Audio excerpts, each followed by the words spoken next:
Halo Sobat Story, gimana nih kabar kalian? Semoga selalu dalam keadaan sehat walafiat ya. Hari ini aku bakalan lanjutin alur cerita film yang berjudul Dati After School season kedua. Yang mana di season pertama, Bu Guru Park sama Letnan Lee mengorbankan dirinya dan meninggal dunia demi untuk nyelamatin anak-anak itu. Penasaran sama kisah selanjutnya? Stay tune terus ya. Tapi sebelum aku lanjutin alur ceritanya, aku mau minta tolong nih sama kalian untuk klik tombol like, subscribe, dan nyalakan lonceng notifikasinya biar kalian gak ketinggalan video terbaru dari aku selanjutnya. Oke, gak usah berlama-lama, langsung aja kita ke ceritanya.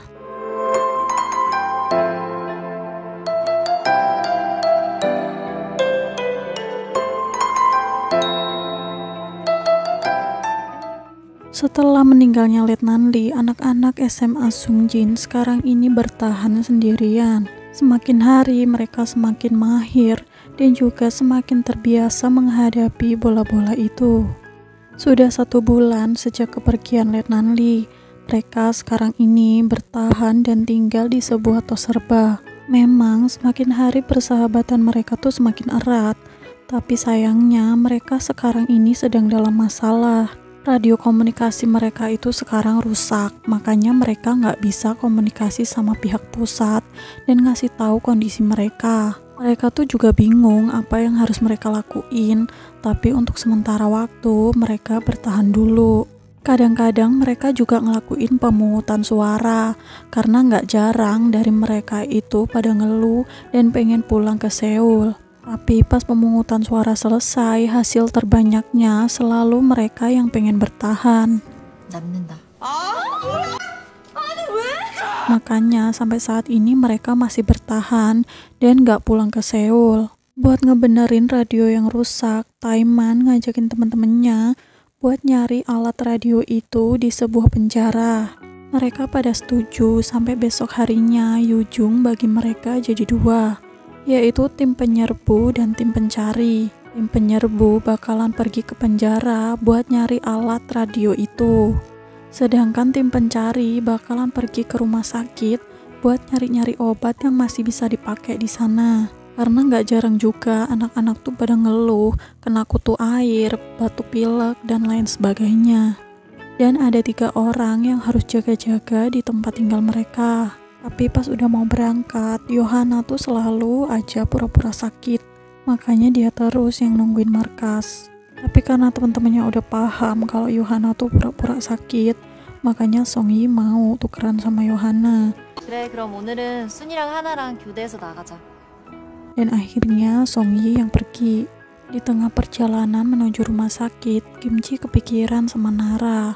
Dia pikir mungkin aja selama ini Nara suka sama dia, karena sering banget gak sengaja tuh mereka sering lihat-lihatan.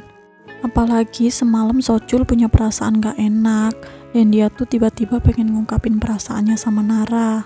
Sampai akhirnya Sochul memberaniin diri buat ngungkapin perasaannya sama Nara. Tapi Nara tuh belum jawab apa-apa. Makanya sekarang ini Kimchi kepikiran soal itu. Grup penyerbu juga udah nyampe di penjara. Mereka udah mulai tuh nyari-nyari radio yang mereka butuhin. Tapi mereka nggak nemuin apa-apa. Dan mereka justru malah denger suara-suara aneh. Mereka pikir suara aneh itu tuh sinyal darurat. Dan kalau ada sinyal darurat, otomatis di situ juga ada orang. Makanya mereka nyari-nyari suara itu di penjara bawah tanah. Pas mereka lagi lihat-lihat, Hirak tahu-tahu ditarik sama salah satu tahanan. Ternyata tahanan di sana tuh nggak cuma 1, tapi juga banyak, dan mereka tuh teriak-teriak pada minta dibebasin.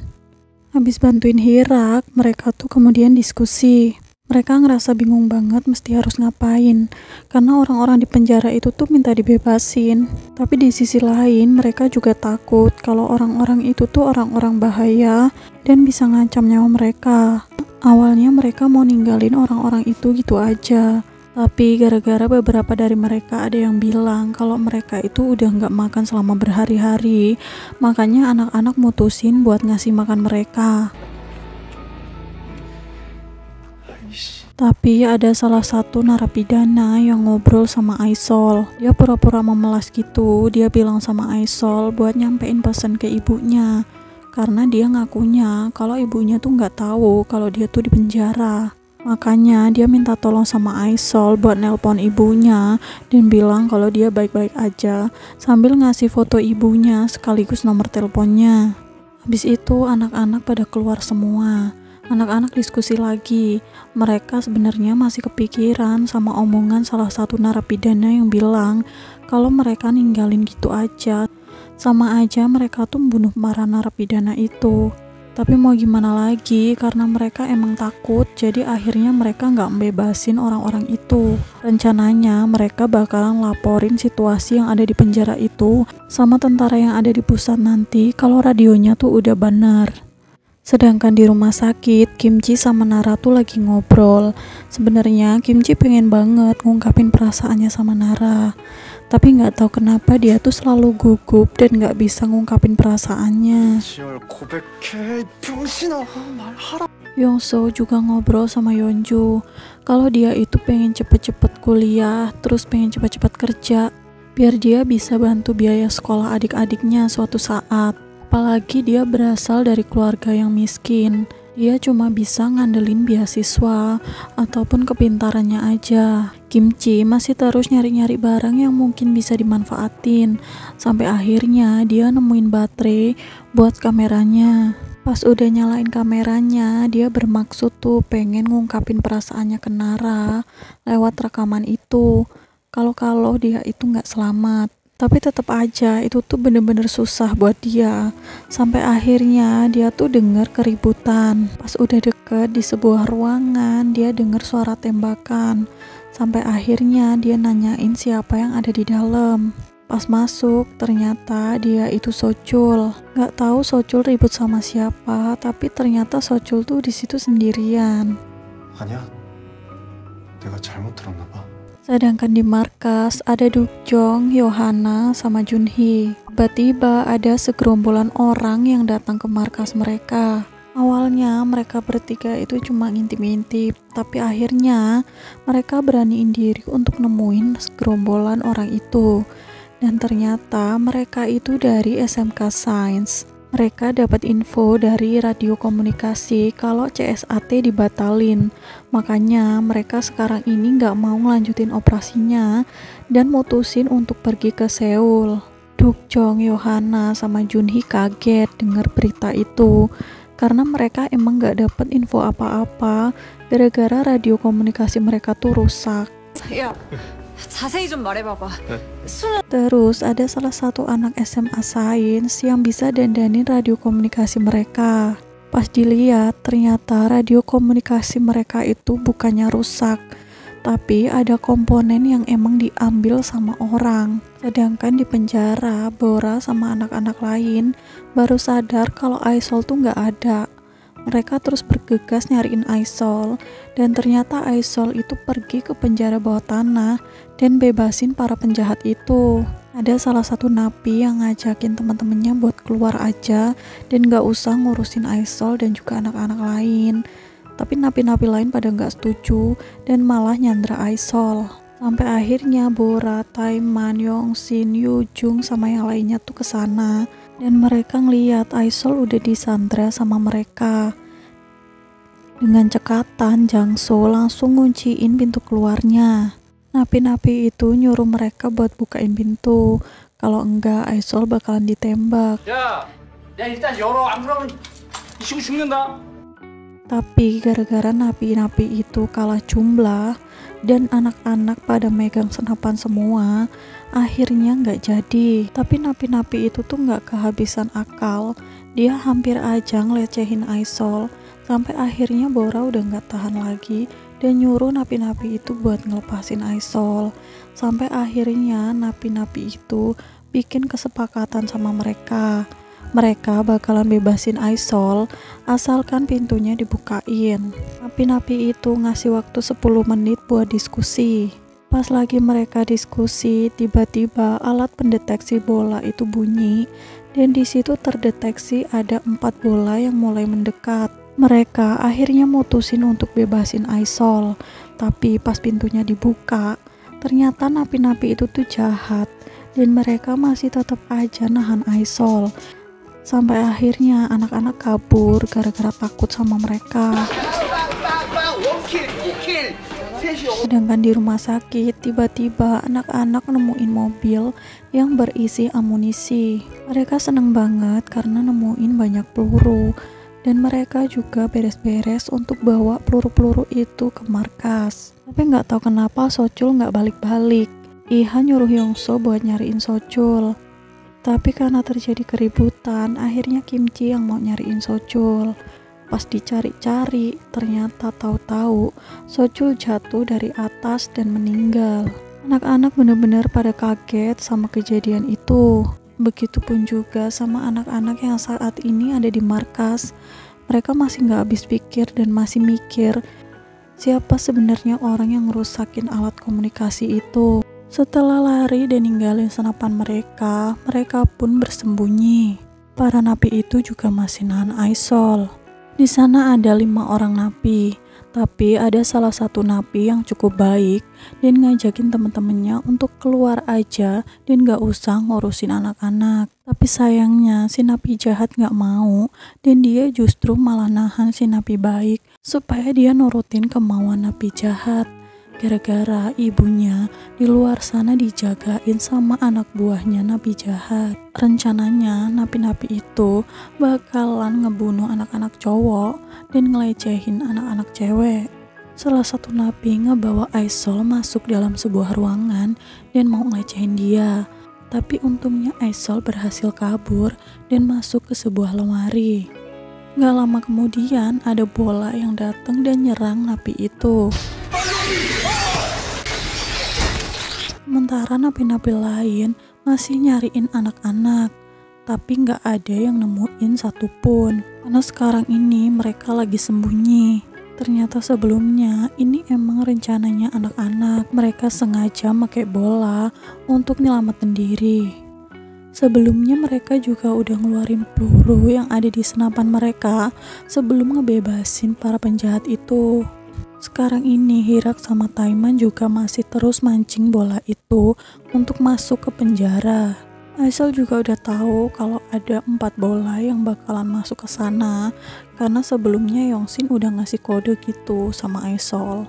Bola udah mulai nyerang para napi itu sampai si napi baik nemuin napi jahat.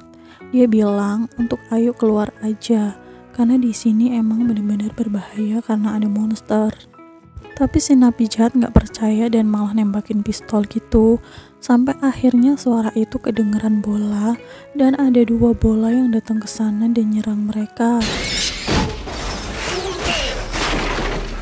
Karena udah gak sabar nunggu, Bora akhirnya keluar dan nyari Aisol. Anak-anak juga ikut keluar dari tempat persembunyian dan mereka nyari Aisol bareng-bareng. Setelah sekian lama, akhirnya mereka nemuin Aisol. Baru aja ketemu berapa lama, terus mereka langsung diserang sama bola.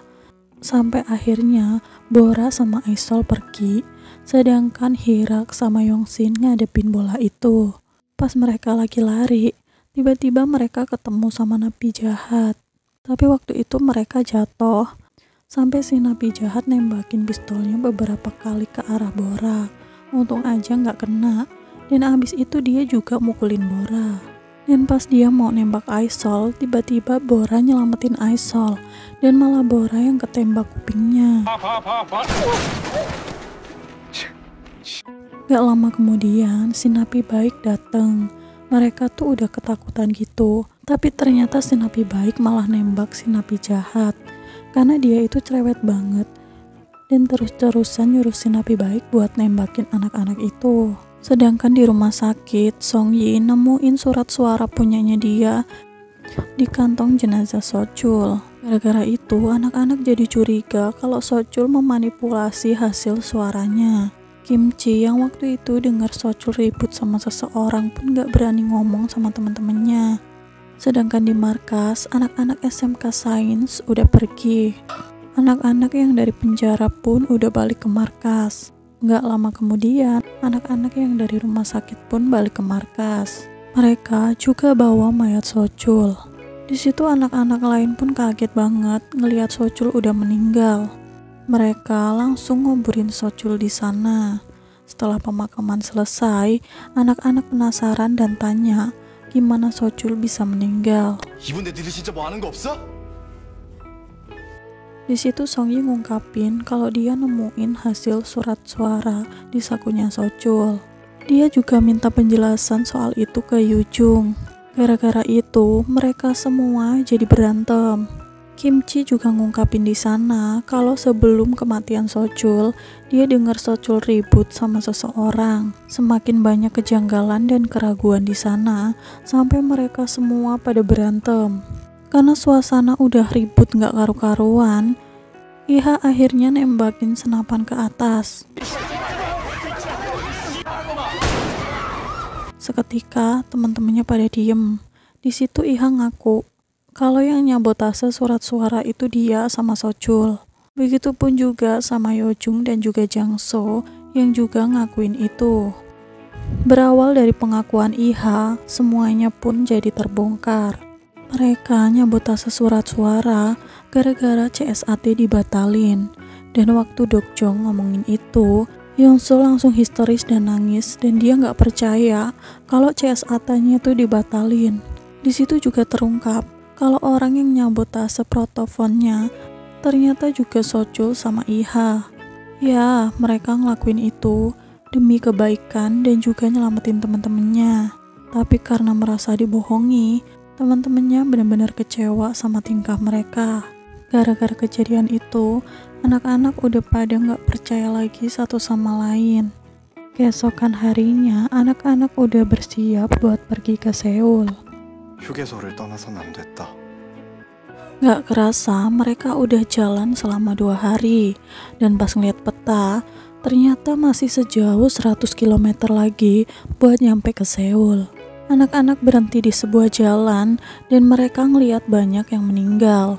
Ternyata orang-orang yang meninggal itu adalah anak-anak SMA Sains yang waktu itu mampir di tempat peristirahatan mereka. Di situ Yongso ribut dan ngajakin teman-teman lain buat balik lagi ke tempat peristirahatan mereka dan ngejalanin misi. Karena dia takut banget gak dapet poin ekstra. Dia sampai sekarang belum percaya kalau CSAT itu dibatalin. Tapi teman-temannya gak mau dengar dan masih terus ngelanjutin perjalanan. Mereka kemudian lanjutin perjalanan dan berhenti di sebuah taman hiburan. Sebagian dari mereka nyari-nyari makanan. Mereka seneng banget karena nemuin banyak makanan. Mereka juga masih marah sama Jangso, Yujung sama Iha. Jadi mereka bertiga itu menyendiri. Sedangkan yang lainnya ngumpul sambil makan. 자가 발전기 있는지 확인해보고 올게. 조심해. Nara nyuruh Yeonju untuk minta mereka bertiga gabung, tapi Yeonju masih kecewa. Tapi setelah ngelihat anak-anak Sains meninggal, Junhee akhirnya ngomong sama teman-temannya kalau perbuatan Jangso, Yujung sama Iha itu juga baik. Karena anak-anak Sains itu berpisah sama teman-temannya sampai akhirnya mereka meninggal. Mereka sadar kalau Yujung sama teman-temannya berusaha yang terbaik buat kelompok mereka. Karena itu, Yeonju akhirnya ngajakin mereka bertiga gabung dan akhirnya mereka baikan lagi. Gak lama kemudian, Yongshin sama Soyeon ngidupin lampu-lampu yang ada di taman hiburan itu. Mereka juga main banyak permainan di sana. Mereka malah larut dalam kesenangan mereka. Tapi Suyeon malah justru menyendiri. Jangso juga terus jagain Suyeon. Sedangkan Yongso masih terus mikirin soal CSAT. Bahkan dia terus-terusan halusinasi. Setelah senang-senang naik wahana, mereka pun berfoto-foto. Mereka juga minta Kimchi buat motoin mereka. Tapi sayangnya kamera Kimchi tuh penuh. Makanya Kimchi mau ngehapusin sebagian video ataupun foto-foto mereka. Tapi pas Kimchi buka kameranya, ternyata di situ terungkap penyebab kematian Sochul. Ternyata Sochul terekam kamera saat dia ngadepin bola-bola itu dan meninggal. Anak-anak yang awalnya ragu satu sama lain, sekarang udah percaya lagi karena udah terungkap kalau kematian Sochul bukan karena salah satu dari mereka, melainkan itu karena bola. Yongso yang masih terus mikirin CSAT nemuin sebuah koran. Di situ tertulis kalau CSAT nggak jadi dibatalin. Karena itu rencananya dia mau ngasih tahu temennya. Tapi pas lagi jalan, ternyata dia ngeliat Soyeon lagi ngobrol sama Jangso. Dan dia pikir Soyeon sama Jangso tuh berciuman. Pas Soyeon jalan sendirian, Yongso nyamperin Soyeon. Dia ngasih tahu soal koran itu. Tapi pas dicek, ternyata itu tuh koran lama dan gak ada pemberitahuan kayak gitu. Yongso masih gak percaya dan terus ngecek koran itu. Yang ternyata emang gak ada tulisan CSAT gak jadi batalin. Dan dia pikir koran yang dia baca tadi tuh jatuh. Makanya Soyeon nyuruh dia berhenti dan juga sadar. Tapi Yongso gak terima dan dia justru malah kayak maksa Soyeon buat percaya gitu. Karena sejak awal dia emang suka sama Soyeon. Dia juga ngebahas soal Soyeon sama Jangso yang tadi ngobrol bareng. Yongso pikir mereka berdua itu ciuman. Sampai akhirnya Yongso ngedorong Soyeon dan dia nabrak barang-barang dan jatuh. Soyeon pingsan. Di situ sebenarnya Yongso tuh panik dan dia pengen manggil anak-anak. Tapi terus dia berubah pikiran. Dia berubah jadi jahat dan dia malah ngelecehin Soyeon. Pas dia ngelakuin itu, nggak sengaja Iha tuh ngeliat. Di situ Iha langsung emosi dan dia langsung lari dan mukulin Yongso. Yongso nyuruh Iha untuk nggak ngasih tahu siapapun sambil nodongin senjata. Awalnya Iha bilang iya, tapi akhirnya Iha mukulin Yongso juga. Pas dia lagi mukulin Yongso, tahu-tahu Soyeon tuh batuk-batuk, sampai akhirnya Iha nyamperin Soyeon. Pas Iha lagi bangunin Soyeon, tiba-tiba Yongso mukul kepala Iha pakai batu. Pas anak-anak lagi mainin sebuah wahana, tiba-tiba mereka dengar suara tembakan. Seketika mereka langsung lari dan bawa senapan. Suara tembakan itu bersumber dari Yongso. Pas anak-anak kesana, Soyeon masih pingsan. Tapi Iha nggak ada dan banyak darah di sana. Anak-anak nanyain apa yang terjadi, tapi Yongso beralasan kalau tadi ada bola.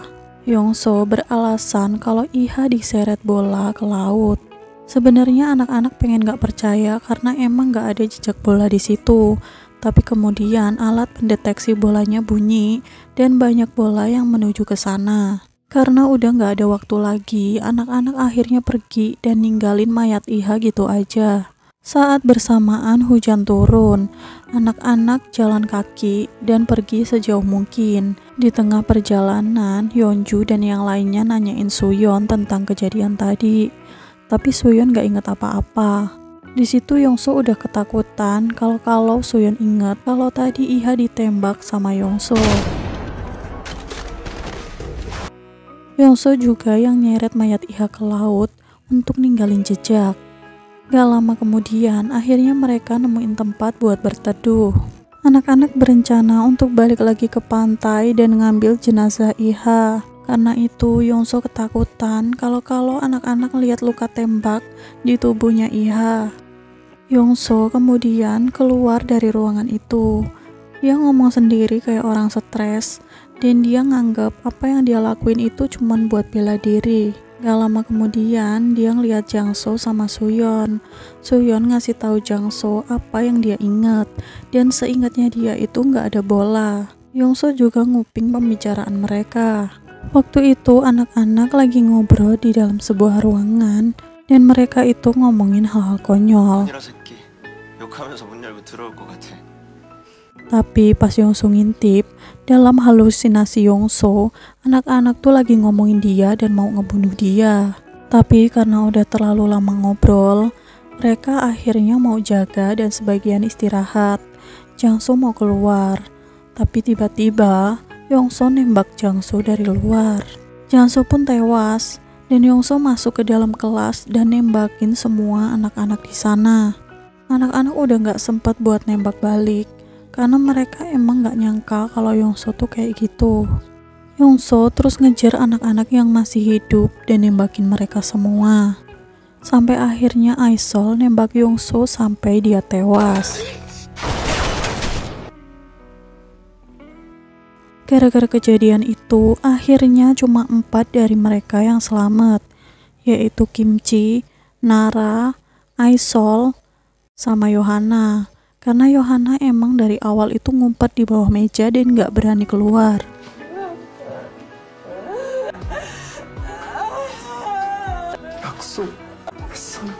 Setelah kejadian itu, para tentara ngembangin senjata baru dan berhasil musnahin semua bola itu.